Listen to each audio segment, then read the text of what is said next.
నాన్న, నిన్ను విడిచి 11 సంవత్సరాలు గడిచిపోయాయి కదా, కానీ నా గుండెలో నీ ఆబ్సెన్స్ ఎందుకు ఇంకా గట్టిగా అనిపిస్తుంది.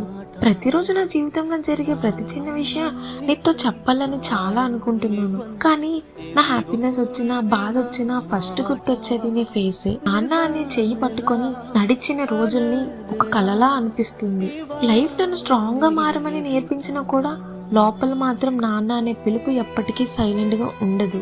నీ అడ్వైస్, నీ కేర్, నీ ప్రొటెక్షన్ ఇవన్నీ ఎప్పటికీ నాకు చాలా మిస్ అవుతాయి. ఏం డెసిషన్ తీసుకున్నా నాన్నుంటే ఏం చెప్పేవారు అనే ఆలోచనే ఎక్కువైపోయింది. అన్నీ ఆలోచించి అడుగు వేయడం నా అలవాటైపోయింది. నీ బ్లెస్సింగ్స్ నా లైఫ్ లో ప్రతి అడుగు నాతో ఉన్నాయని నమ్ముతున్నాను. అందుకే ఇప్పటికీ నేను ముందుకు నడుస్తున్నాను. లెటర్ నా కన్నీటితో రాసిన మాటలు, నా గుండెలో ఉన్న ప్రేమకు నిస్సయ అనే బాండ్ని ఒక చిన్న గుర్తుగా మాత్రమే. ఐ మిస్ యూ నాన్న. ఇప్పటికీ ఎంత దూరంలో ఉన్నా కూడా. ఇట్లు మీ అమ్మాయి.